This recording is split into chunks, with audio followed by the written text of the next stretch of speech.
Salut tout le monde, donc aujourd'hui on se retrouve dans une nouvelle vidéo et ça va être une vidéo un petit peu récapitulative sur l'année qui vient de se passer. Il y a eu énormément de bonnes choses mais aussi des mauvaises choses malheureusement. Voilà, cette année mes animaux sont tombés un petit peu malades. C'était une année un petit peu compliquée. Je vais parler vraiment que niveau animaux, mais voilà, dans ma vie en général c'était une année compliquée et mes animaux forcément ça a été également une année compliquée pour eux, malgré que d'aujourd'hui tout va très bien, etc. Mais voilà, je vais vous en expliquer un petit peu tout ce qui s'est passé. Donc pour ceux qui ne me suivent pas, j'ai un chien et un chat. Donc mon chien, c'est un berger des Pyrénées qui a 4 ans, donc il a pris 4 ans début d'année. Et mon chat, du coup, elle a 2 ans. Donc ils sont encore quand même assez jeunes et pourtant ils ont déjà eu des problèmes de santé. Donc voilà, je vais vous expliquer tout ça. Forcément, je ne vais pas rentrer dans les détails dans le sens où je ne vais pas vous dire ce mois-ci on s'est promené tant de fois, on a fait ci, on a fait ça. Enfin voilà, je vais dire un petit peu des choses qui sortent de l'ordinaire, on va dire, mais je vais pas vous dire quand j'ai donné le pâté par exemple, enfin quand j'ai promené mon chien. Voilà, ça, tout ça, c'est des choses un petit peu que on fait pas tous les jours. Je vais pas promener tous les jours mon chien, mais toutes les semaines environ, on va le promener, même si c'est vrai que cette année ça a été un petit peu compliqué. Également, pour ceux qui ne savent pas, mes parents, donc je vis chez mes parents, et mes parents ont également un chien et un chat. Le chien de mes parents, que des fois je vais dire ma chienne, voilà, qui est une femelle du coup, qui s'appelle Jessie. D'ailleurs, je vous ai pas dit, mais mon chien s'appelle Sam, donc c'est un mâle, et mon chat, c'est une femelle qui s'appelle Una, voilà. Et donc mes parents ont une chienne qui est un petit bichon maltais de 14 ans, qui s'appelle Jessie, et le chat, c'est également une femelle qui s'appelle Choupette et qui a également 14 ans. Les animaux de mes parents sont plus vieux, je les considère comme mes animaux parce que je vis avec mes parents et j'ai toujours vécu avec les animaux du coup de mes parents. Donc des fois je vais dire mes animaux, mais voilà, c'est quand je déménagerai, je récupérerai Sam et Una. On commence donc mi-janvier, Sam a été chez mes grands-parents, donc ça c'est habituel, on y va. Enfin cette année c'était un peu compliqué, donc je crois il y a un moment on y allait toutes les semaines. Donc il venait avec nous. Là on y va tous les mois. Voilà, là on a été chez ma grand-mère du coup mi-janvier. Ça m'a vu des enfants, ça s'est super bien passé, malgré qu'ils soient quand même assez peureux. Donc ça c'était une bonne chose, au moins ça le sociabilise avec les enfants. La première expérience c'est d'avoir vu les petits enfants chez ma grand-mère. Ensuite donc janvier, il n'y a rien d'autre qui s'est passé. Février, donc le début d'année était plutôt cool. Début d'année, donc jusqu'au mois de février justement, j'ai eu également un malinois que j'avais avec mon ex. Et comme on s'est séparés, du coup, il a récupéré le malinois vu que c'était à lui. Donc, au mois de février, je suis partie promener mes 2 chiens. Vu que, voilà, c'était mon chien, mais voilà. Donc, je suis partie en liberté, en forêt. Donc, j'ai été 2 fois. J'ai fait 2 balades. Une première balade, j'étais avec mes parents, en promenade en liberté. Comme ça, mes parents géraient Sam et moi, je gérais Vedette. Et j'y suis retournée, je crois, le week-end d'après, ou 2-3 jours après, où là, j'étais toute seule parce que tout le monde travaillait. Et donc là j'ai pris les 2 chiens et je les ai laissés en liberté. Et je les ai laissés en liberté tout le long de la balade. Voilà, à aucun moment je les ai rattachés. Il n'y avait personne en forêt. Donc voilà, on a juste croisé une biche où mon chien s'est barré, Sam. Franchement la balade super bien, j'étais super fière d'eux. J'ai fait du coup des exercices dans la balade et tout. Enfin vraiment nickel, ils écoutaient super bien. Vraiment c'était incroyable d'avoir fait cette balade. En plus il faisait beau, il y avait du soleil, enfin... Vraiment, c'était génial, le trajet s'est super bien passé, enfin voilà. Vraiment, la balade de février, c'était très très bien. Donc pareil, jusqu'au mois de février, donc j'avais 2 chiens, donc comme je vous ai dit, pendant les 2 premiers mois, j'avais du coup un malinois. Je l'ai énormément éduqué, j'ai passé énormément de temps à l'éduquer parce que du coup au mois de février elle était quand même pas mal chez moi, peut-être même janvier, je sais pas exactement. Elle est restée toute seule chez moi, donc on avait peur qu'elle fasse des dégâts parce qu'elle était vraiment restée seule. À chaque fois on l'emmenait partout où on allait, sauf que là on pouvait pas. Donc il y avait quand même assez grosses journées où elle restait seule et elle n'a fait aucun dégât, aucun. Et tous les soirs je rentrais, je lui faisais des exercices.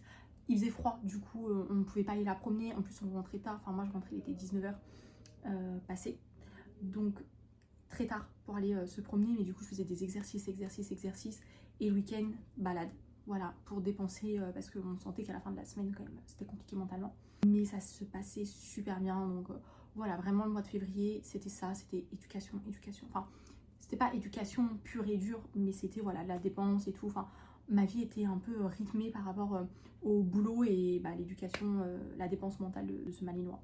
Sans oublier bien évidemment de jouer avec Sam, hein. Voilà, fallait bien s'en occuper, donner à manger, enfin voilà, on s'occupait des 2 chiens, mais c'est sûr que un berger des Pyrénées et un malinois, forcément le malinois il demande beaucoup plus d'éducation, en sachant qu'elle avait quelques mois, elle avait 7 mois, un truc comme ça, donc forcément pas le même âge, pas la même dépense physique, voilà, pas la même race, enfin il y avait, voilà, forcément le malinois demandait plus d'éducation, plus de présence que Sam. Donc ça c'était pour le mois de février, qui était du coup assez sportif comme vous le comprenez. Et avec ça, il y avait également mes études, hein, voilà, puisque mes études du coup se sont terminées, où j'ai réussi, voilà, j'étais diplômée au mois de fin juin, voilà, fin juin, début juillet. Au mois de février, j'avais les cours plus le travail, parce que j'étais en alternance, les cours plus le travail, plus mes 2 chiens, plus mon chat, mais bon, le chat est un peu plus indépendant, il n'a pas besoin de jouer, il n'a pas besoin d'éducation, voilà, juste le nourrir, changer sa litière, c'était bon. Donc voilà, c'était début d'année très sportif quoi. Après en mars, je n'avais plus le malinois à m'occuper, donc je me suis voilà, juste occupée de mon chien, mon chat, enfin voilà, de Sam et Luna. Plus de ça, mes parents du coup ont adopté une dizaine de poules. Mes parents avaient déjà des poules, sauf qu'en fait ils en avaient adopté une dizaine il y a 5 ans, à peu près 5-6 ans, donc là elles étaient assez vieilles. Et donc forcément assez âgées, donc forcément des problèmes de santé, donc on en avait perdu quand même 3 il me semble. Voilà, là on commençait à plus trop en avoir, ils commençaient à plus trop pondre, donc on en a repris. Donc c'est des poules pondeuses, voilà, qu'on a récupérées il y a quelques mois, voilà, même pas un an. Et donc pareil, on en a récupéré 12.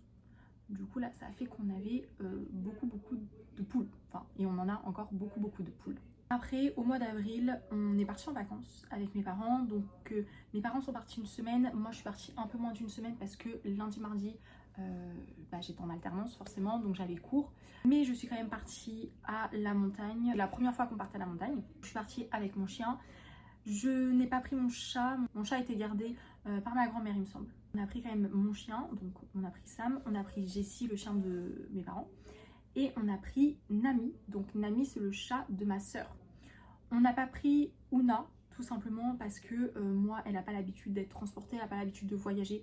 Donc mon chat et le chat de mes parents sont partis chez ma grand-mère si je ne me trompe pas. Mais on a pris le chat à ma sœur qui n'était pas là, qui était partie pendant cette période-là, qui elle a l'habitude de voyager, etc. Et ça s'est super bien passé. C'était du coup les premières vacances pour Nami. Et c'était les premières vacances à la montagne pour Sam. On est déjà parti en vacances avec lui, mais c'était toujours l'été à la plage. On a pu grimper, on a pu franchement profiter, etc.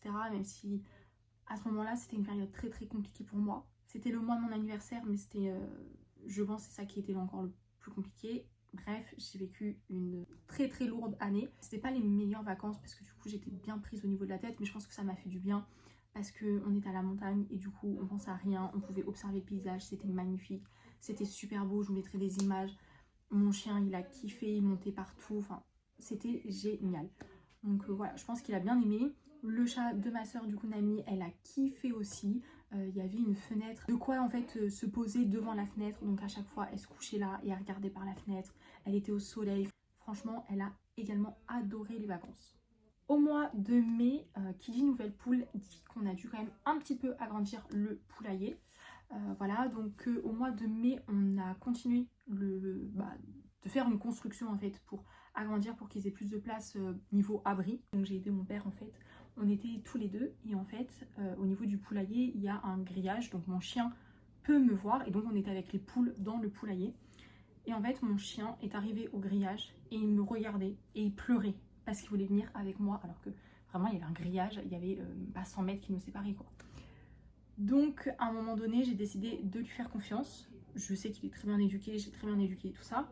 Donc je me suis dit écoute, j'ai demandé à ma mère de le porter au-dessus du grillage.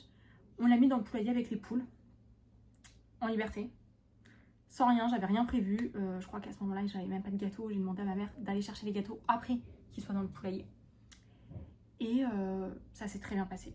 Il n'a pas couru après les poules. Du coup en fait on enlevait de la terre, on devait aller dans le terrain pour remettre de la terre. Donc en fait mon chien à chaque fois je lui disais tu restes à mes pieds.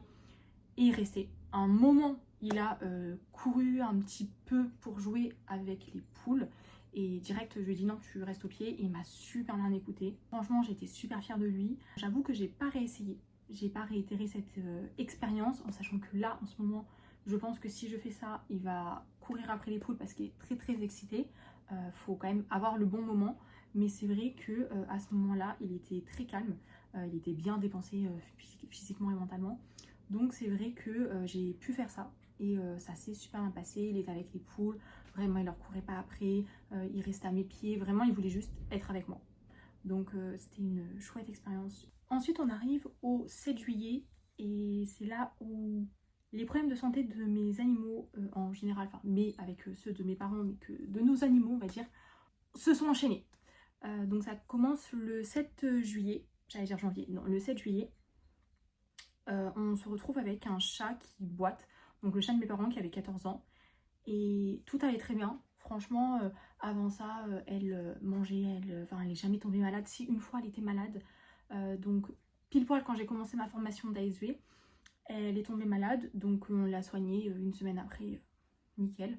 Et depuis, elle allait très bien. Et là, du jour au lendemain, elle s'est mise à boiter. Et du coup, c'est vrai qu'on s'est dit, bah, c'est pas possible. Enfin, d'habitude, elle boite jamais. Donc je l'ai emmenée chez le vétérinaire. Enfin, je l'ai prise avec moi au boulot, quoi. Vraiment, là-bas, impeccable. On pouvait tout lui faire, on pouvait la porter et tout. Enfin, vraiment, comparé à mon chat, elle était incroyable chez le veto. On pouvait tout lui faire alors qu'elle a jamais vu le veto de sa vie. Enfin, elle avait été une fois, bah, du coup, parce qu'elle était malade, mais bah, pour la stérilisation. Mais sinon, c'est vrai qu'on ne l'a pas fait vacciner. Donc, elle n'a jamais été chez le vétérinaire. Et malgré ça, quand là, je l'ai emmenée alors qu'elle n'a pas l'habitude, franchement, ça s'est super bien passé. Le vétérinaire l'ausculte et voilà, je dis, bah, elle boite. Et il regarde sa patte, enfin il touche sa patte, et là il sent un plomb. Et il me dit mais là ton chat il s'est pris un plomb, c'est sûr dans la patte. Donc je dis ok, donc c'est pour ça qu'on l'a sédaté après. Donc avant même de faire la radio, le veto il était sûr de lui, il le sentait. Sauf qu'en fait il n'y avait pas de plaie apparent. Donc on s'est dit bah bizarre. Bref on fait la radio, et donc il y a bien un plomb. Je sais pas si j'ai la photo de la radio, mais sinon je vous l'afficherai là. Je pense que ça peut intéresser certains. Mais du coup, on a fait la radio, il y avait un plomb, sauf que en faisant les radios, on s'est rendu compte également qu'elle avait... J'ai Ouna qui va venir me rejoindre. Tu viens? Je l'ai prise avec moi, à voir si elle reste ou pas, parce que du coup j'ai mon petit coussin en même temps. Mais du coup, on s'est rendu compte qu'elle avait de l'arthrose, mais vraiment énormément d'arthrose. Le vétérinaire, il avait jamais vu ça. Il m'a dit, mais j'ai jamais vu un chat avec autant d'arthrose. Donc après on fait pas des radios souvent sur les chats non plus, surtout de cet âge là. Elle a quand même 14 ans, donc c'est rare qu'on fasse des radios sur des chats de 14 ans quand même. Donc j'en ai parlé au un vétérinaire spécialisé en ortho qui m'a dit qu'il y avait pareil, il avait jamais vu ça, mais il n'y a pas grand chose à faire. Voilà, juste quand elle boite, je lui donne des anti-inflammatoires. Donc là en ce moment elle reboite parce que c'est humide. Et puis il commence à faire froid et tout, donc là ça fait 2-3 jours qu'elle boite bien, donc je lui donne des anti-inflammatoires, antidouleurs, ça la soulage. Déjà on s'est rendu compte de ça. Le vétérinaire il a enlevé le plomb le jour même, il a fait une incision, il a enlevé le plomb et il a mis 2 agrafes. Et puis il n'y avait même pas besoin de contrôle, voilà, c'était fini. Du coup vous voyez une petite tête d'Ouna, parce que du coup elle s'est posée sur moi, elle est trop mignonne. C'est elle qui a commencé en fait ce chemin de tous les animaux vont tomber malades dans cette famille. Ensuite arrive le 24 juillet où j'ai fait mon premier sauvetage. En fait ce qui s'est passé c'est que le 24, en juillet, on nous ramène un chat, donc c'est un chat de la clinique, enfin voilà, on nous ramène un chat à la clinique plutôt, et les propriétaires nous ramènent le chat parce que le chat n'urine plus. Donc là on voit c'est un chat, c'est un mâle, donc voilà, il a en fait plein de calculs dans la vessie et les calculs ont bouché la vessie et donc il urine plus. Sauf que prendre en charge un chat comme ça, ça veut dire qu'il faut l'anesthésier, il faut le sonder. C'est une hospitalisation qui dure minimum 3 jours. Après, il faudra une alimentation spécifique. Donc, c'est un coût. Les frais d'hospitalisation, etc., c'est un coût. Et en fait, les propriétaires ne voulaient pas payer ça, enfin n'avaient pas les moyens et ne voulaient pas, et donc ils voulaient euthanasier cet animal qui avait 8 mois il me semble. L'animal avait que 8 mois et ils voulaient l'euthanasier. Donc moi c'était un truc que je ne pouvais pas. Voilà, je me suis dit c'est pas possible, on peut pas euthanasier un animal qui a que 8 mois. La clinique ne l'a pas fait, la clinique a pris en charge le chat et en fait on devait le donner à une association. Enfin voilà, c'était l'association du coup avec qui on collabore, qui devait le prendre en charge. En fin de compte, ce qui s'est passé, c'est que on a une famille qui est venue à la clinique qui cherchait à adopter un chat. Donc on a dit bah voilà, nous on en a un qui est adorable parce que la famille avait des enfants. Donc voilà, on a dit ce chat est adorable, juste il a un problème de santé qu'il aura toute sa vie. Donc toute sa vie, il faudra qu'il soit sur alimentation spécifique. Mais en gros, ce problème, s'il est sur alimentation du coup urinaire, les 3/4 ne refont pas, ne refont pas de rechute. Donc en soi, il a un problème de santé, mais qui se gère même très bien. Il n'y a pas de médicaments, il n'y a rien, juste une alimentation spécifique quoi. Mais s'il a une bonne alimentation, normalement, il ne refait pas de calcul. Sauf que je sais pas trop, mais les propriétaires du coup étaient au début partants, etc. Donc une fois que l'animal pouvait sortir, il est sorti. Il a été dans cette famille-là, sauf qu'en fait, cette famille-là, dès le lendemain, nous l'a ramené parce qu'ils ne se rendaient pas compte de ce que c'était cette maladie. Ils pensaient qu'une fois sorti, qu'il n'avait plus de maladie, enfin qu'il était plus malade. Sauf que, oui, il est plus malade, mais il est encore sensible, on va dire. Il restera toujours sensible toute sa vie. Il aura toujours, il sera toujours sujet, on va dire, s'il n'a pas une bonne alimentation, à refaire des calculs. Donc forcément du coup ça coûte cher si jamais il en fait. Après c'est une maladie, voilà, t'as rien à donner, juste une bonne alimentation. Donc voilà, mais il s'en rendait pas compte et je sais pas trop pourquoi. Ah oui, et puis les urines ils sentaient fort aussi vu que c'était un chat mâle, donc qui n'était pas castré. Donc forcément les hormones étaient, enfin là il commençait à avoir des hormones et tout, donc forcément il commençait à sentir fort. Mais donc voilà, donc ils nous l'ont ramené le lendemain à la clinique. L'association avec laquelle on travaillait, c'était en fin de semaine et du coup on pouvait pas la contacter parce qu'elle avait un rendez-vous, enfin parce qu'elle était occupée, je sais pas quoi. Donc j'ai décidé, parce qu'à la clinique on peut pas garder non plus des animaux comme ça sans propriétaire parce que sinon c'est la clinique qui paye, voilà, donc c'est pas possible. Donc j'ai vu avec mes parents, parce que je vis chez mes parents donc je demande quand même conseil à mes parents. Et j'ai fait ma petite bonne action, mon petit premier sauvetage. J'ai récupéré le chat pendant le week-end. J'ai récupéré le chat le week-end pour qu'il reste chez moi. Comme ça, il avait tout le nécessaire, il avait une bonne alimentation, il était dans une caisse, il avait de la litière à volonté, etc. Voilà, il avait quelques caresses, etc.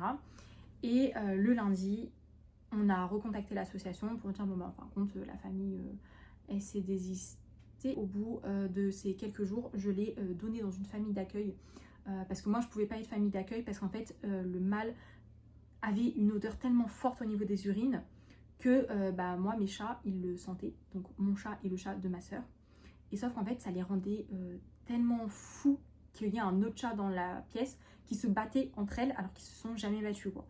Donc du coup, alors qu'ils se sont pas vus, c'est juste l'odeur derrière la porte.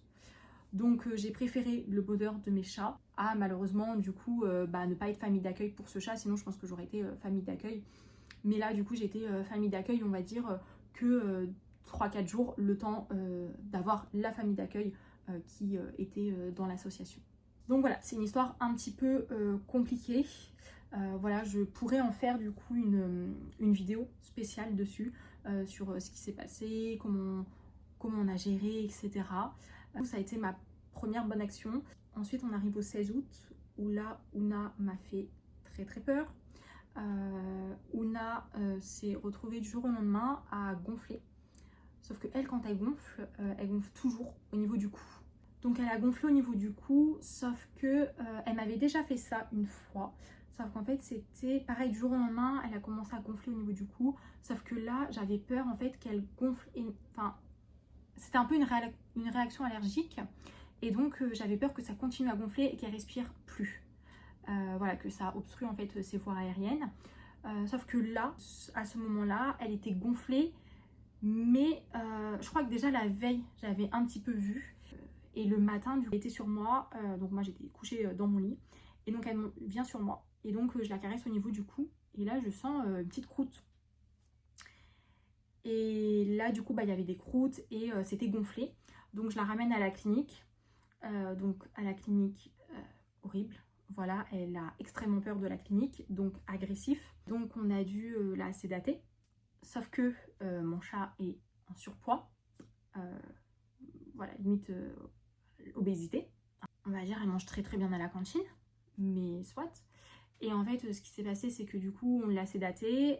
Du coup, j'ai regardé et en fait, elle s'était égratignée. On était en train de faire des travaux dehors et je pense qu'on a dû le mettre dehors. Et elle a dû en fait se gratter le cou au niveau de là où on était en train de faire les travaux. Et donc en fait, elle a dû se griffer. Et donc ensuite, elle a dû s'infecter, vu que ça devait faire quelques jours en fait, mais nous, on n'a jamais fait attention.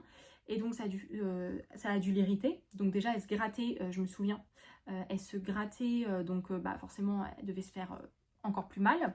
Et donc, elle perdait des poils carrément en se grattant. Et là, déjà, je me suis inquiétée, mais sans plus. C'est vraiment le lendemain où là, je me suis vraiment inquiétée parce que j'ai vu qu'elle était gonflée. Elle, c'est toujours au niveau du cou, vraiment pour vraiment te faire peur, quoi. Donc on a dû la sédater forcément parce que intouchable et surtout elle griffe, là je pense que clairement elle me mordrait. Donc comme c'est au niveau du cou, proche de la gueule, donc c'était un peu compliqué à voir et de toute façon il fallait tondre, il fallait désinfecter et la tonte avec un chat stressé, voilà. Donc ce que j'ai fait c'est que, du coup on l'a sédatée et ensuite j'ai tondu, j'ai désinfecté et là on a vu, donc c'était vraiment des plaies et en soi ça paraissait hyper gonflé mais c'était pas vraiment gonflé. Peut-être un petit peu sur les côtés c'était gonflé, mais une fois tondu, on voyait c'était pas trop gonflé, ça faisait pas gonflement d'allergie, c'était vraiment un petit peu inflammatoire, quoi. Donc tant mieux. Donc après médicaments anti-inflammatoires, je crois qu'il y avait des antibiotiques si je me trompe pas, je sais plus, mais anti-inflammatoires ça c'est sûr. Donc sur les 2 médicaments, je me suis battue avec un. Il y a un médicament qu'elle prend toute seule à la seringue et tout. C'est super bon du coup elle le prend toute seule. Et je crois qu'il y en a un autre où là par contre c'était un peu plus compliqué. Mais pareil comme c'était liquide, je l'ai géré toute seule. On l'a sédatée. Et comme je vous dis, elle est un petit peu obèse. Enfin un petit peu en surpoids. Hein, voilà, clairement. Et donc en fait elle a mal respiré. Voilà, respirer très doucement. Et en fait à un moment donné, en fait elle respirait tellement pas vite à cause, je pense que l'une des conséquences c'est qu'elle est obèse, qu'elle a commencé à devenir bleue, donc là j'ai paniqué, etc. Et la vétérinaire elle m'a rassurée en mode non mais regarde là elle respire, parce que j'ai cru qu'elle avait fait un arrêt, mais non elle n'a pas fait d'arrêt. Elle m'a dit non mais regarde là elle respire, etc. Donc vraiment je l'ai vraiment surveillée jusqu'à ce qu'elle se réveille, mais elle m'avait fait bien peur. Voilà, donc depuis je me dis il faut que je la mette au régime parce que là c'est pas possible, sauf que comme vous l'avez vu hein, elle n'a pas maigri. Mais projet pour 2026, ça va être de la faire maigrir parce que là, c'est pas possible quoi. Donc j'ai acheté un distributeur de croquettes et je vais voir pour essayer un petit peu qu'elle perde quelques kilos quoi. Si à chaque fois elle me fait des petites frayeurs comme ça va mal se passer. Donc ça c'était mi-août, donc c'était le 16 à peu près. Et donc comme je vous l'ai dit, à ce moment-là, elle était très très très stressée de la clinique. Franchement, elle est traumatisée en allant à la clinique. Ou même moi en fait, je ne peux pas la toucher et c'est de pire en pire. C'est-à-dire qu'au début, je peux la toucher. La fois d'après, quand je l'ai emmenée, j'avais toujours pas besoin de gants de contention. Et la fois d'après, j'avais besoin de gants de contention carrément parce que je pouvais même pas la toucher moi. Donc c'était un peu compliqué. De ce fait, en août-septembre, j'ai décidé de la ramener pour un peu la désensibiliser. Donc en fait, je la ramenais, juste je la mettais dans la cage, dans la chatterie, quand il n'y avait pas d'autres chats. Comme ça, elle n'était pas traumatisée avec un autre chat qui miaule, parce que là, je pense que ça l'aurait aussi traumatisée. Et puis j'ai fait ça 2-3 fois, voilà je l'ai ramené, mais là du coup depuis septembre je l'ai pas ramené, donc je pense que la désensibilisation ne fait plus effet, hein. Mais voilà, j'avais essayé un petit peu de la désensibiliser à ça, mais voilà ça avait pas trop fonctionné. Ensuite vers septembre-octobre, du coup toujours dans la même période, je l'ai emmenée chez ma grand-mère. Alors d'habitude quand je vais chez ma grand-mère c'est vraiment le week-end. Donc on part le samedi, on rentre le dimanche soir. Donc elle dure même pas 48 heures. Donc elle est toute seule, je lui donne à manger, je lui donne à boire. Et des fois je lui donnais même des friandises pour vraiment tout le week-end. Et elle s'en portait très bien. Bon, 48 heures, c'est pas possible quoi. Si à chaque fois elle me fait des petites frayeurs comme ça va mal se passer. Donc vraiment je l'ai vraiment surveillée jusqu'à ce qu'elle se réveille. Et la fois d'après, quand je l'ai emmenée, j'avais toujours pas besoin de gants de contention. Et l'année dernière, du coup l'année d'avant je crois, la première fois que je l'avais laissée toute seule, elle m'avait fait un peut-être frayeur. Donc je voulais plus, puis en fin de compte, bah après je l'ai laissée toute seule et elle s'en était très bien débrouillée. Enfin voilà, ça la dérangeait pas. Donc elle était toute seule dans la maison. Et là je me suis dit, bon on est parti du vendredi midi je crois, peut-être 16h jusqu'à dimanche. Je me dis bon ça fait un peu beaucoup là. Et en plus je travaillais pas mal, donc en fait elle était un peu en manque d'affection. Je me suis dit bon bah là comme ça on va passer vraiment un week-end où on pourra se faire des câlins, etc. Donc je me suis dit au moins on va pouvoir, je vais pouvoir m'occuper d'elle. Donc pareil, c'est un chat qui n'a pas beaucoup voyagé, elle n'a pas beaucoup pris la cage de transport. Donc je me suis dit comment ça va se passer, parce que je ne l'ai pas trop sensibilisée à la cage de transport. Et en fin de compte, nickel. C'est-à-dire que je l'ai mise dans la cage de transport, elle m'a rien dit. La voiture, on avait 2h30 de route, elle n'a rien dit. Direct, elle s'est couchée et elle bougeait pas. Par contre, à l'arrivée chez ma grand-mère, terrorisée, elle voulait pas sortir de la cage de transport. Donc ce que j'ai fait, c'est que je l'ai mise dans ma chambre. J'ai mis du coup à manger croquettes litières. Donc là comme ça, et j'ai fermé la porte. Donc comme ça en fait elle a pu bouger un petit peu. Sauf que du coup elle est restée sur le lit. Et dès que je rentrais ou quoi, terrorisée quoi. Donc elle bougeait pas trop. Et on a fait ça aussi jusqu'à samedi où je l'ai laissée vraiment dans la chambre pour qu'elle s'habitue, etc. Le soir du coup bah je suis partie dans mon lit. Et donc voilà, j'avais une chambre rien que pour moi, elle et du coup mon chien. La nuit, elle a pu vraiment se poser sur moi. Donc avant de dormir, on a fait des petits câlins, etc. Donc vraiment la nuit comme ça l'a vraiment calmée, ça l'a déstressée, etc. Le lendemain, ça allait beaucoup mieux du coup. Et puis elle est sortie le samedi soir. J'ai commencé à ouvrir la porte. Donc elle restait toujours sur le palier. De temps en temps, elle descendait les marches, mais vraiment très peu. Je crois que le dimanche, là, elle commence à descendre les marches, à un peu aller dans la salle à manger, mais c'est tout. Et là du coup je l'ai ramenée ensuite début décembre il me semble, et du coup je me suis dit bah comment ça va se passer, etc. Et enfin bon, super bien. Là j'avais pas besoin de la laisser dans la chambre avant qu'elle visite la maison. Là j'avais mis la cage de transport dans la salle à manger, du coup elle est sortie beaucoup plus rapidement de sa cage. Tout, franchement ça allait. Là elle visitait un peu plus la maison et tout, on voyait qu'elle était plus à l'aise. Donc voilà, j'étais plutôt contente. Ça c'était pour un peu Ouna. Mais donc on va revenir un petit peu en août, parce que ce n'est pas fini. Donc en fait le 16 août, on a Ouna qui gonfle au niveau du cou. Et donc je l'emmène, j'allais dire à l'hôpital. Non, je l'emmène chez le vétérinaire.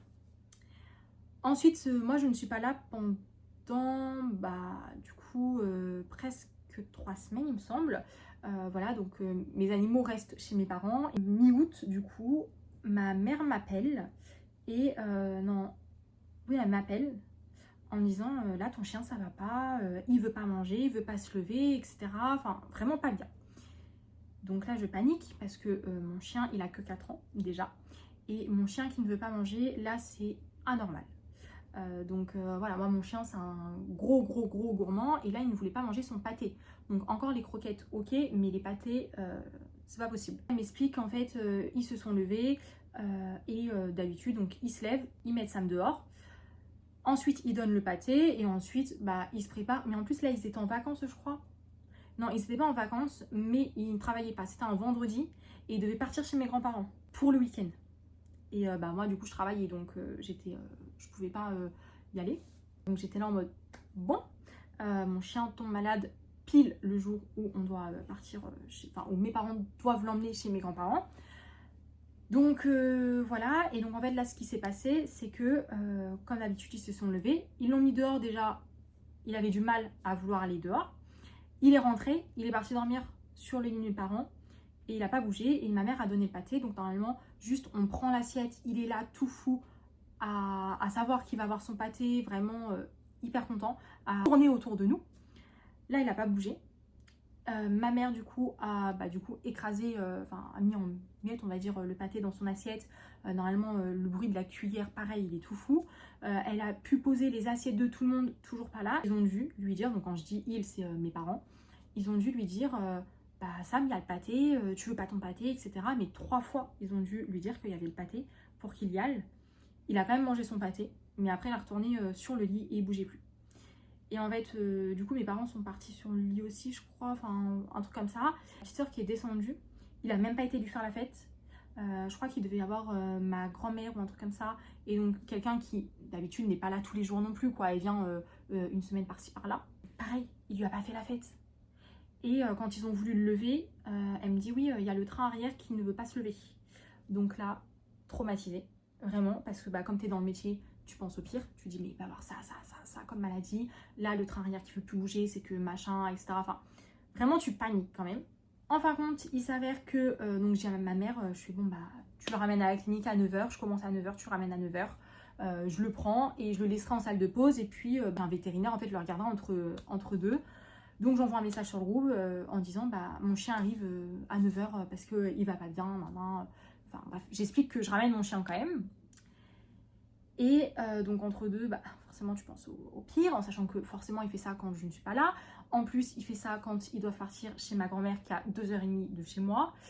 Et que du coup, bah, en fait s'il y a un problème pendant ce week-end là, moi je suis loin. S'ils doivent m'emmener chez le vétérinaire, on ne connaît pas les vétérinaires là-bas, donc c'est compliqué quoi. Et mes parents, voilà, ils y connaissent pas grand-chose non plus. Enfin, ils y connaissent parce que bah, je m'y connais, mais voilà, ils connaissent pas grand-chose non plus. Enfin, c'était compliqué. Je me suis dit, si jamais on doit l'hospitaliser, parce que moi, je pensais déjà à des trucs de fou, je me suis dit, mais si on doit l'hospitaliser, moi je préfère qu'il soit hospitalisé chez moi, parce qu'en fin de compte, bah, je pourrais négocier pour faire les soins chez moi et donc qu'il ne soit pas hospitalisé. Alors que là, bah, mes parents, ils vont pas faire les soins, enfin, ils sont pas du métier, etc. Donc, enfin, vraiment, j'ai paniqué. En fin de compte, il l'emmène à la clinique. Il arrive, normalement, il est très stressé aussi, donc il aboie sur les chiens, etc. Là, il y avait un chien, il n'a pas aboyé. Il n'a pas aboyé sur mes collègues, genre vraiment pas dynamique du tout, quoi. Donc, je dis, bon, bah, tu le mets sur la balance. Donc, on le pèse normal. Et puis, elle me dit, oui, il marche pas, etc. Donc, moi, je le prends par le collier quand même. Et je lui dis, tu viens, etc. Et là, il marche. Bon, soit. Le vétérinaire l'ausculte entre deux. Il ausculte le cœur, tout va bien. Du coup, tâte le ventre pour savoir s'il a une douleur abdominale. Pour savoir si, par exemple, il a mal au ventre, tu vois. Peut-être qu'il a mangé un truc qu'il fallait pas. Peut-être que, je sais pas. Rien. Pas de réaction. Ensuite, je me dis, bah peut-être il a un problème de hanche, peut-être qu'il a sauté, il s'est fait mal ou quoi. Le vétérinaire, du coup, lui fait des manipulations, rien. Et il me dit, mais c'est pas normal qu'il ait rien, parce que là, les manipulations que je lui fais, c'est pas agréable. Il aurait pu montrer des signes, en fait, d'inconfort, parce que c'est pas douloureux, mais bon, c'est pas confortable non plus, les manipulations qu'il lui fait.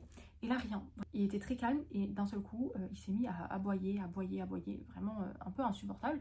Je me dis, bizarre. En fait, d'un seul coup, je me suis dit, mais en fait, je pense qu'il veut faire caca. Et en allant me promener, d'un seul coup, il commençait à courir et tout ça. Je me suis dit, bon, bah, bizarre, il a rien eu de plus, en fait. Et en fait, donc on lui a quand même fait des médicaments. Mon chien est parti chez mes grands-parents pour le week-end. Et en fin de compte, les médicaments qu'on lui avait donnés ne lui convenaient pas. Donc on a décidé d'arrêter parce qu'en soi, ça allait plutôt bien. Et en fait, il s'est avéré, on pense que ça m'a fait une mini-dépression. Donc en fait, il n'avait strictement rien. C'est juste qu'en fait, il n'a pas dû supporter que je ne sois pas là pendant 3 semaines, que je ne revienne pas du tout à la maison. Et donc, il a dû faire une dépression. Et donc, c'est pour ça qu'il était dans cet état. Du coup, bah, tout août, on a fait des sorties. On n'était pas en vacances, mais on a quand même fait des sorties. Enfin, je crois que ma mère, si mes parents ont dû être en vacances. Mais du coup, moi, j'étais en vacances. Mais du coup, on a quand même fait des sorties. On l'a sorti plus souvent en balade. On a fait une sortie à la plage. Je pense que ça lui a fait du bien. Et après, plus de dépression. Je peux vous dire qu'après, ça allait très très bien. J'ai continué le cani roller. J'ai fait un peu d'agility. Voilà, j'ai fait 2-3 trucs. Et le 25 août, j'ai testé le cani VTT. Donc voilà, j'ai testé pour la première fois, c'était super bien. Je crois que j'ai fait 2 jours. Franchement, c'était super bien, j'en ai fait une vidéo dessus. Juste quand je commence à vouloir du coup faire une nouvelle activité, un nouveau sport avec Sam, eh bien non, il retombe malade. Ou là, j'ai pas trop apprécié la blague. En septembre, du coup, je rentre des 3 semaines où j'étais pas là. Je rentre. Là, du coup, ma mère me dit, ah bah tiens, d'ailleurs, ton chien a une boule. Donc là, je me dis, comment ça? Pourquoi tu m'as pas prévenu? Genre, ça faisait une semaine ou quoi qu'elle l'avait senti et elle m'avait pas prévenu. Donc je me dis ok. Donc là je regarde tout de suite, voilà, je touche, je me dis bah alors c'est où et tout, je touche. Et quand je touche, je me rends compte que la boule est énorme comme ça. Elle est sur la longueur on va dire. Mais on sent, quand on touche, c'était un peu au niveau des côtes il me semble. On sent que du coup, grosse comme ça. Je me dis bon, ça c'est pas une petite boule quoi. Donc direct, ça m'inquiète, forcément. Juste avant, j'ai le chien de mes parents, donc Jessie, où ils me disent oui, elle a une petite...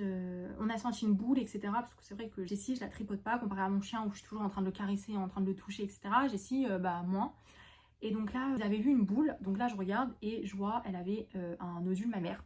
Donc ça m'inquiétait pas, je savais ce que c'était, je savais qu'il fallait opérer, je savais pas si c'était toute la chaîne qu'il fallait opérer ou juste une partie, enfin voilà, ça fallait que je vois avec la veto, mais je savais que c'était à opérer. Et donc ce fameux 3 septembre, la vétérinaire était là ce jour-là, donc je lui demande si je peux ramener mes chiens pour qu'elle les ausculte. Donc je ramène les deux en même temps. Elle ausculte Jessie d'abord, donc elle écoute son cœur, tout va très bien. Enfin, elle regarde, voilà ce qui devait arriver. Enfin voilà, je savais que c'était du coup un nodule mammaire. Et en fait, l'après-midi, il n'y avait pas grand-chose. Donc elle me dit, bah, est-ce qu'elle est à jeun? Sinon, cet après-midi, on l'opère. Et je lui dis, bah non, elle n'est pas à jeun, elle a mangé ce matin. Mais en fait, elle avait mangé vraiment à 6 heures. Elle avait mangé que son pâté, elle n'avait pas mangé de croquettes, etc. Et nous, c'était, je crois, 15 heures ou un truc comme ça qu'on devait l'opérer. Donc, elle me dit, on peut tenter. Donc, du coup, en fait, on l'opérait l'après-midi même, en sachant que la chienne avait énormément de tartre, donc elle mangeait presque plus. Et on devait la détartrer depuis déjà quelques mois qu'on le savait. Sauf qu'en fait, moi je voulais toujours pas déranger, donc j'osais pas demander, etc. Donc là j'en ai profité, j'ai dit on fait tout en même temps. Elle s'en est très bien mise, elle avait son body, elle s'est pas léchée, la cicatrisation s'est très très bien passée. Et par contre pour mon chien, c'était différent. Parce que bah forcément, à chaque fois quand tu es ASV, les cas les plus pourris, ça tombe sur toi. Et bah là c'est tombé sur moi, c'est-à-dire que du coup je ramène mon chien, donc je fais à la vétérinaire, bon bah voilà, la masse elle est située ici. Et là elle touche la masse, parce que nous on appelle ça une masse, mais voilà. Et elle me dit, bah alors là, elle savait pas quoi me dire. Elle s'est dit, mais j'ai jamais vu ça. Elle me dit, j'ai jamais vu ça. On a passé un petit coup d'échographe par-dessus pour essayer de savoir si c'était cancéreux ou pas. Quand je dis on, c'est parce que je tenais Sam et c'est la vétérinaire qui faisait, hein, mais voilà. Et donc elle me dit, écoute, j'ai jamais vu ça. Le seul truc qu'elle savait me dire, c'est je n'ai jamais vu ça. Je ne sais pas ce que c'est. Donc voilà, ça m'a fait rire d'un sens quand elle m'a dit ça, mais en même temps, bah, du coup, en gros, la solution c'était, bah, faut un peu opérer. Elle me dit, bah écoute, parce que là tout le monde me disait, oui, tu vas devoir opérer, c'est cancéreux, c'est tumoral, etc. Genre vraiment, mes collègues me disaient ça. Donc elles m'ont fait flipper. Je flippais, mais je me suis dit, tant que la vétérinaire ne me dit pas, je ne vais pas flipper. Et elle me dit, bah écoute, j'ai jamais vu ça. Donc en fait, ce qu'on fait, c'est que on va ponctionner à l'intérieur de la masse, voir ce que c'est. On envoie en analyse et eux, ils vont nous dire si c'est tumoral ou pas. Donc je dis ok, pas de souci. Donc on envoie en analyse. 2-3 jours après, les résultats reviennent où ils me disent que en gros, ils peuvent pas exclure, je sais plus exactement ce que c'est, mais ils peuvent pas exclure que ça soit tumoral. Bah forcément, vous vous rendez compte que je stresse, hein, à l'attente de ces analyses, je stresse. Quand je reçois les analyses où ils me disent, bon, en fait, ils peuvent pas exclure que ça soit une tumeur, quand je lis ça, j'envoie tout de suite un message à la vétérinaire en disant, bah, on a reçu les résultats, va voir dans le dossier. Donc elle regarde dans le dossier, elle m'appelle et elle me dit, oui, nan, et tout. Et en fait, moi j'en avais parlé avec mes parents et je me suis dit, en fait, je pense que je vais l'opérer parce que même si c'est pas tumoral, en fait, à chaque fois qu'on le caressait, on le sentait et ça me stressait en fait. Donc je me suis dit, même si c'est pas tumoral, je pense que je vais l'opérer. Et en fait, les résultats tombent où en fait, ils ne peuvent pas exclure. Donc c'est peut-être pas ça, mais ils peuvent pas exclure. Donc du coup, avec la vétérinaire, on prend la décision d'opérer Sam. En fin de compte, du coup, à ce moment-là, on se rend compte qu'il a une deuxième masse vraiment à l'opposé. On cale du coup une date d'opération.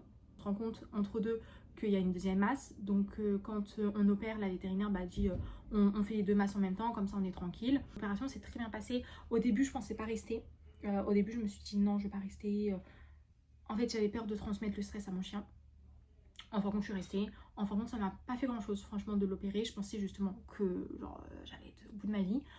J'avais une collègue que j'appréciais énormément qui était là, donc je savais que, voilà, même elle m'a dit, bah si tu veux, je le fais. Je fais, bon, bah, écoute, pour l'instant, ça va. Et puis, en fin de compte, ça s'est très bien passé.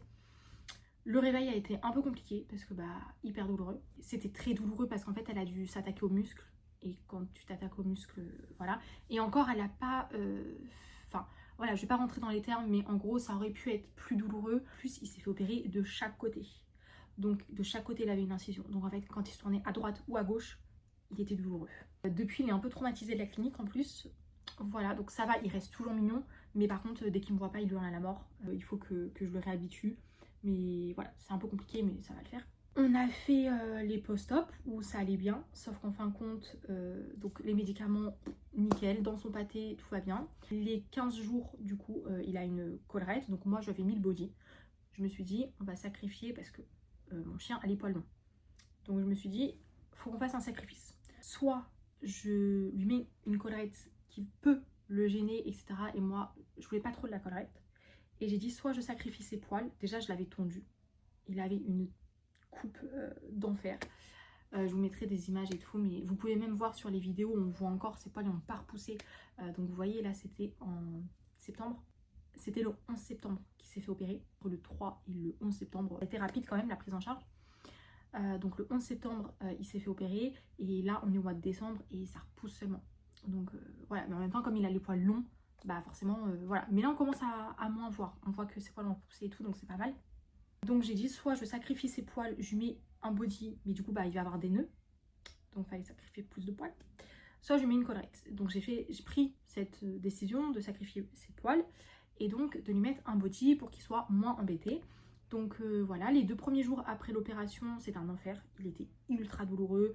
Il réclamait qu'à être dans mes bras en fait. Il n'arrivait pas à se poser, donc il chouinait, il voulait être couché avec moi. La première nuit était un peu catastrophique, je crois. Je crois que j'ai mal dormi la première nuit. Et ensuite, en fait, j'étais obligée de me poser sur le canapé avec lui tellement qu'il était douloureux. Et donc, en fait, les 2 premiers jours, je n'ai rien fait. J'ai rien fait du tout. Et ouais, je crois que la nuit avait été un peu compliquée. La journée, j'avais dormi avec lui parce que je crois que j'avais été fatiguée. Et après, au bout des 2 jours, ça allait mieux. Donc, les 15 jours se passent où, du coup, il a son body. Donc, franchement, il touche pas à sa plaie. Tout va très bien. On me dit, bon, bah, c'est bon. On peut enlever le body. Et dès qu'on enlève le body, là, mon chien commence à se lécher la plaie. Et au début, en fait, je prends pas ça tout de suite. Quand j'ai vu ça, je me suis dit, bon, bah vas-y, je vais mettre le body. Sauf qu'en fait, il se léchait sur le body. Donc c'est là où, quand j'ai vu, en fait, je me suis dit, non mais là, c'est pas possible, ça s'infecte. La prochaine fois, on apprend de ses erreurs. Hein. Donc je prends pas ça tout de suite. Je me dis, bon, il lèche et tout, normal. Enfin, normal. Non, mais ça va, genre, voilà. Et je laisse un peu traîner. Et au bout de 3-4 jours, je regarde et la plaie est moche. Il y touche plus que ce que je ne le pensais. Donc voilà, la plaie est un peu moche. Et en fait, la salive d'un chien, il y a des bactéries énormes. Donc je me suis dit, il va se faire une infection alors que le truc est passé. Et en fait, là j'ai paniqué parce qu'en fait, il s'est ouvert. Donc là, grosse panique à bord. Je me dis, mais c'est pas possible, ça fait 15 jours. Donc en fait, tout était cicatrisé en fait. Et pourquoi là, il vient de se réouvrir? Donc je le ramène chez le vétérinaire. Et puis bah, là, la vétérinaire du coup n'était pas là. Donc je lui parlais par message, j'ai envoyé les photos et tout pour qu'elle comprenne aussi. Mais j'étais grave mal en plus parce que je me suis dit, purée, j'ai enlevé la collerette. Il s'est léché, c'est de ma faute. La vétérinaire, elle a tout fait, etc. Et en fait, c'était pas vraiment de ma faute, mais voilà, je me suis quand même sentie coupable, même vis-à-vis de la vétérinaire. Et en fait, le truc, c'est qu'il a dû faire une réaction, parce que du coup, je l'ai emmené chez le vétéro. La vétérinaire, du coup, elle a dit, bah, je pense qu'il fait une réaction au fil. Donc, on a retondu au niveau de la plaie, des 2 côtés. Et en fait, il y avait un côté qui se léchait, c'est là où il y avait une ouverture, et donc il faisait une réaction au fil. Et de l'autre côté, tout était bien. Donc là, j'ai mis une collerette. Et la vétérinaire me dit, bon bah, tu nettoies, désinfectes pendant 2-3 jours et antibio. Donc c'est ce que j'ai fait, médicaments, et en plus de ça, j'ai désinfecté. Heureusement, j'ai un chien ultra mignon, très bien éduqué aussi, mais je faisais les soins tous les soirs, je pense. Je faisais les soins ou tous les matins, enfin je sais plus, peut-être 2 fois par jour même, matin et soir peut-être. Mais du coup je faisais les soins, etc. Il appréciait pas trop. Mais en fait il se laissait faire, voilà, il savait qu'il n'avait pas le choix. Donc je disais, tu montes sur le canapé, hop, on faisait les soins, et puis après hop, un petit gâteau, voilà, il était content. C'est vrai que ça m'a un peu, enfin trauma, c'est un bien grand mot, mais c'est vrai que du coup là encore aujourd'hui, je regarde sa plaie pour savoir si elle est propre, si elle est bien, limite s'il n'y a pas de trou, alors que c'est refermé depuis des mois quoi. Mais ça m'a un peu, voilà, un peu perturbée quand même. Ça a été plus long que prévu, voilà, parce que bah, forcément, quand c'est l'animal d'une ASV, il n'y a rien qui se passe normalement. Voilà. Donc je ne savais même pas qu'on pouvait faire des réactions allergiques au fil. mon chien était le premier. Et depuis son opération, franchement, il a retrouvé une seconde jeunesse. Il nous réclame à jouer tout le temps, tout le temps, tout le temps. Donc là, en fait, tous les matins, tous les après-midi, enfin tous les soirs, pardon, quand on rentre du travail, il est super content, donc du coup, il nous fait la fête. Et après, il va chercher son jouet et il veut jouer. Alors qu'avant, il était calme, voilà, il nous réclamait à manger, hein, forcément à table. Mais sinon, voilà, il était assez calme et tout. Il nous réclamait moins à jouer d'ailleurs. Et là, maintenant, il nous réclame tous les jours. Tous les jours, systématiquement, il nous réclame à jouer.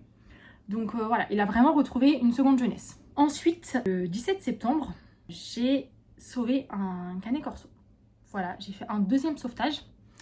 Donc là, c'est une histoire un petit peu compliquée. Je vais vous l'expliquer brièvement. Mais pareil, je pourrais vous refaire une vidéo sur ce qui s'est passé. Ce qui s'est passé, c'est que une dame nous a appelé et voilà, voulait euthanasier son chien, un canet corso.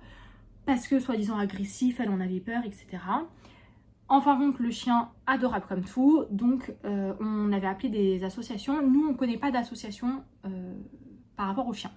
On a des associations pour les chats, mais pas pour les chiens. Et donc c'était un petit peu compliqué. Donc on avait appelé des associations, etc. Sauf que soit ils ne nous répondaient pas, parce que je pense surbookés quoi. Et sinon, en fait, ils ne pouvaient pas le prendre en charge ou fallait payer. Et en fait, la dame n'avait pas les moyens de payer, etc. Donc situation très très compliquée. Et pareil, du coup, le chien adorable, il était assez jeune, pleine santé, juste très très anorexique, mais sinon, normalement, tout allait très bien.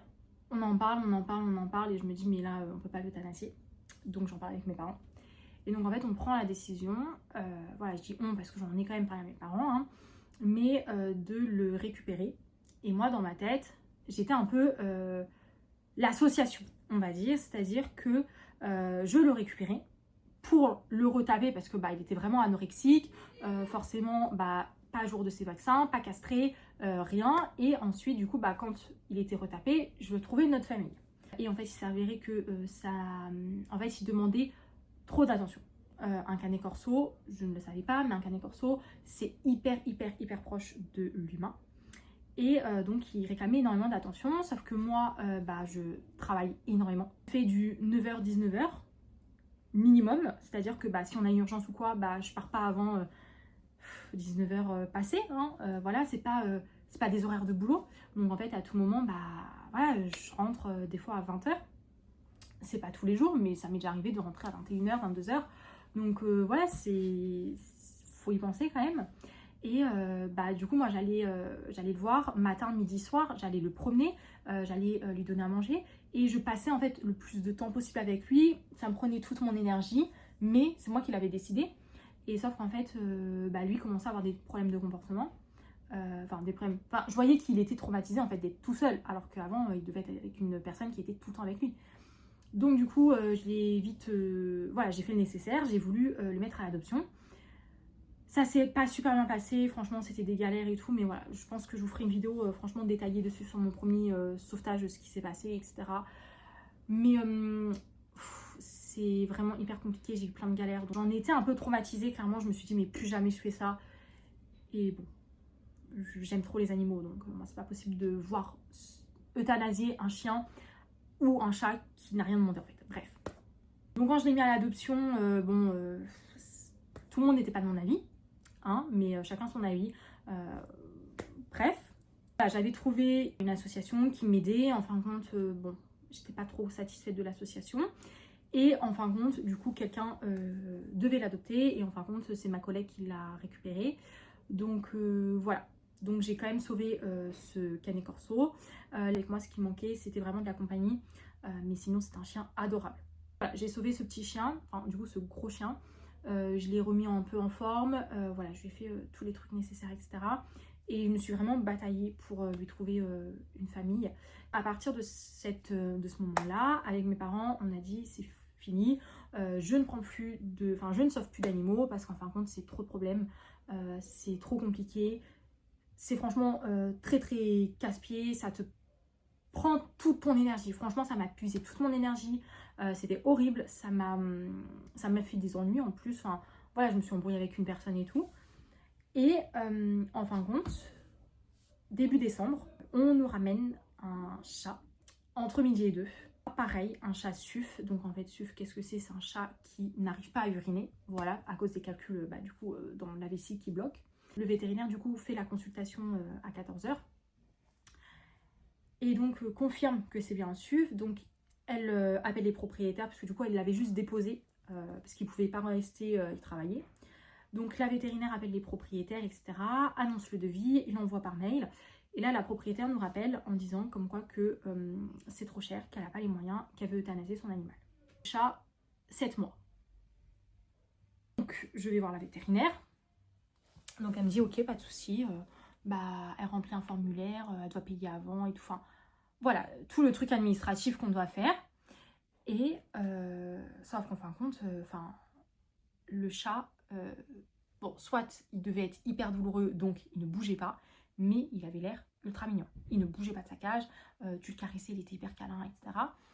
Donc pareil, va euthanasier un animal qui a quelques mois, je crois qu'il avait même pas un an, que ça me faisait trop mal au cœur. Et en fait, t'as toujours ces deux parts de toi, où d'un côté tu te dis, faut sauver l'animal, tu peux pas euthanasier un animal de quelques mois, qui n'a rien demandé à personne, qui peut être sauvé. C'est pas comme si qu'il avait une tumeur incurable qui allait souffrir toute sa vie. Là, il va pas souffrir.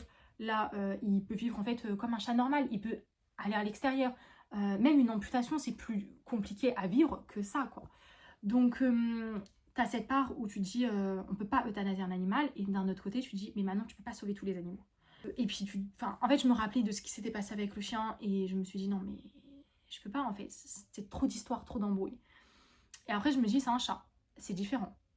Là, celui-là, j'ai plus de contacts. Donc, pour y trouver une famille, j'envoie un message à ma mère qui m'a détestée, clairement. Voilà.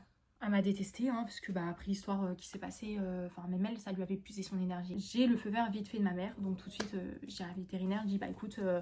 en gros, on appelait des associations, mais pareil, en plus fin d'année. Donc les associations étaient un peu chargées. Il y en avait qui ne pouvaient pas prendre en charge, et il y en avait une qui devait nous rappeler pour savoir si elle pouvait prendre en charge. Donc je vais voir la vétérinaire, je lui dis écoute, je le prends en charge. J'ai fait si l'association ne le prend pas en charge, je le prends en charge, donc tu peux le soigner. Parce que là, du coup, en attendant le feu vert de l'association, en fait, le chat était douloureux. Donc on ne pouvait pas le laisser comme ça. Voilà, à tout moment, la vessie elle était énorme en fait. Je me suis lancée dans cette aventure où je me suis dit, écoute, c'était pas du tout la bonne période parce que j'avais pas vraiment les finances, hein, clairement, faut se le dire. Donc je me suis dit, j'ai pas les finances, mais en même temps, c'est pas grave. C'est pas grave, je me suis dit, je pourrais mettre ça pour ce chat, c'est pas grave. Clairement, pour moi, c'était impensable, quoi. Je savais pas le montant exact. Donc voilà, je me suis dit, c'est pas du tout le moment parce que c'est les fêtes, parce que j'allais partir à Londres, parce que j'ai acheté une maison. Donc, clairement, il n'y avait rien qui faisait que j'avais les moyens. Mais je me suis dit, tant pis. Tant pis, je me priverai sur autre chose. Mais je ne peux pas laisser comme ça, tu vois. Il y a une association qui nous a rappelé après, que ma collègue a eu, et en fin de compte, ils ne pouvaient pas prendre le chat. Donc on a dit, bon, ok. Et en fin de compte, le lendemain, l'association que la vétérinaire avait eue l'a rappelé en disant, écoute, on peut prendre en charge le chat. Donc en fin de compte, le chat a été pris en charge par une association. En fait, je suis tellement reconnaissante par l'association que je vais leur faire un don. Voilà, d'ailleurs, il faut que je les contacte parce qu'en plus, on est quand même en fin d'année. Donc, ça serait bien que je les contacte là, je pense que je vais le faire. Ça sera jamais autant que ce qu'ils ont payé pour ce chat, je pense, hein, clairement. Je vais pas payer tout... Enfin, voilà, la somme que je vais donner, ça va pas englober tout le truc. Mais voilà, je pense que je vais quand même faire un don parce que je suis hyper reconnaissante qu'ils aient pris ce chat. Et voilà, je tenais à les remercier et à mettre un truc parce que même moi, si eux l'auraient pas fait, moi je l'aurais fait. Donc au moins, même moi en fait, financièrement, c'est mieux que eux ils l'ont pris. Donc voilà, si je peux quand même les aider. Parce que forcément, je pense que la fin d'année est compliquée. Ils ont énormément de chats. Et que je ne peux pas les soutenir en faisant famille d'accueil. Parce que moi, mes chats vont pas du tout supporter. Que je vis chez mes parents vont pas aimer non plus que je sois famille d'accueil. Donc malheureusement, voilà, je peux pas être famille d'accueil, je peux pas les aider comme ça, on va dire.